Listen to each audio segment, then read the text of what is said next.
大家好，我是阿成，这次要为大家分享 NG 100:1的初代钢弹 RX782 2.0 版本。这盒模型是2008年出产设计，距离这部影片已经有15年了。首先是核心战机的部分，座舱的部分，机舱盖是可滑动开合的。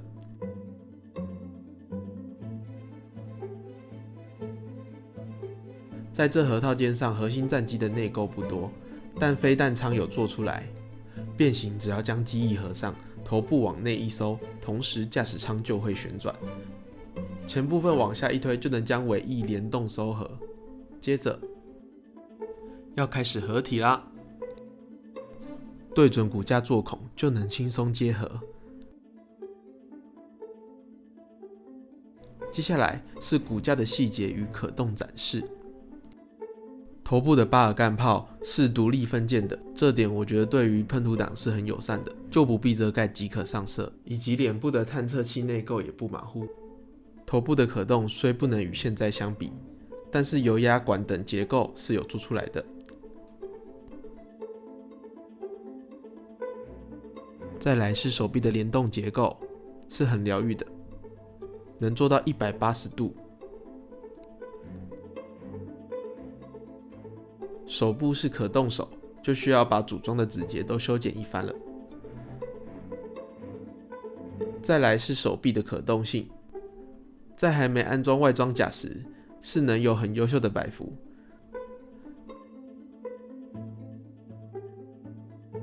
肩部关节也有联动拉伸，以及散热叶板，还有驾驶舱盖的骨架。光束军刀座，腰部的可动因为核心战机的安置几乎是卡死的。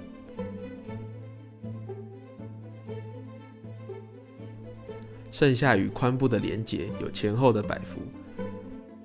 腿部在没有裙甲的时候，可以达到向前约150度，向后约60度，侧摆可达到约120度。膝关节的联动也是每次我对万代 NG 级模型最期待的一环。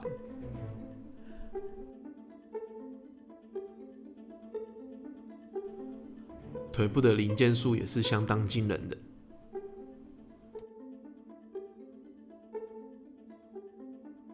脚踝的油压构造也有做出联动设计。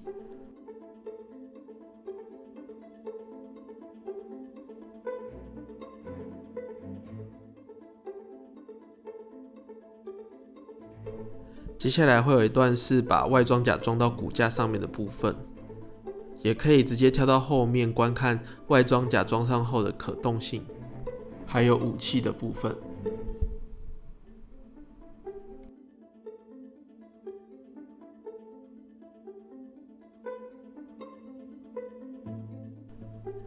虽然这个是15年前的套件，但是它的骨架是相当的紧实牢靠。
再来就是装备了外装甲后初钢 2.0 的可动表现。前后摆幅的表现并不影响，反而是左右摆幅会因为领口的装甲产生干涉。因为装甲的干涉，手臂能做到约170度，幅度稍微变少了。手臂因为肩胛的关系，只能上下摆幅约120度，肩胛也是稍微会干涉到。驾驶舱外有滑门的小细节设计，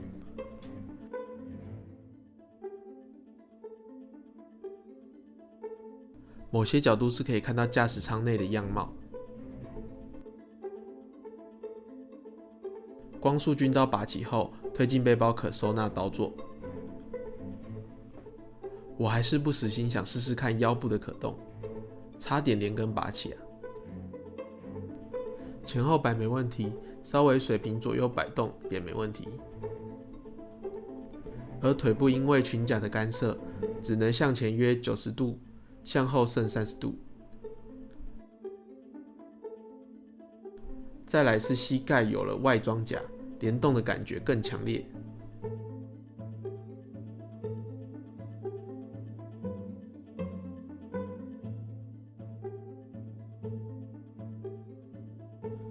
脚掌也因为装甲的干涉，就剩下前端可以掰折。武装方面，想从盾牌的部分说起，觉得很细心的设计是盾牌的高度刚好可以让钢弹从目视孔看出，而且从侧面又刚好遮住了钢弹的身躯，只会露出腿及一小部分。盾牌的方形连接口对准即可接上，还可以变化不同的盾牌角度。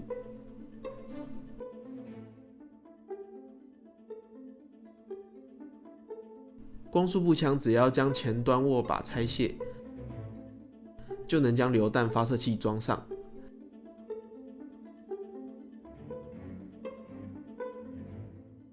整个气势惊人啊！另外呢，还有很好玩的就是高能流星锤，在拍这个部分的时候，还真的是玩了一会，也是在各钢弹中蛮少见的武器。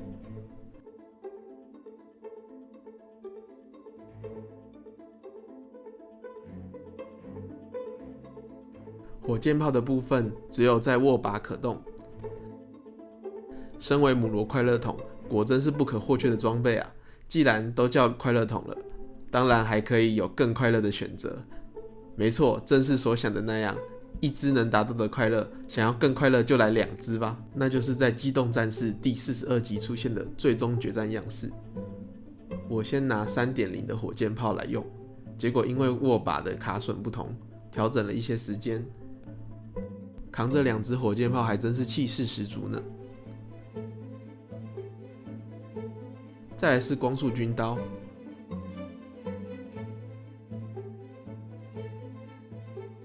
我还是很喜欢手持双刀的感觉，不过要摆出合挥的姿势就真的不是那么容易了。还有枪装备，我到后来才知道它居然是用光束军刀的握柄延伸出来的。想做出最后一击的动作也是没问题的，而且肩部装甲还有骨架，相信战损的表现能更加还原。没想到定价4200日元的套件可以有这么丰富的内容，希望我的影片可以帮助到你参考这一盒套件的内容。记得订阅、按赞加留言哦。以上是我这次的分享，感谢您的收看。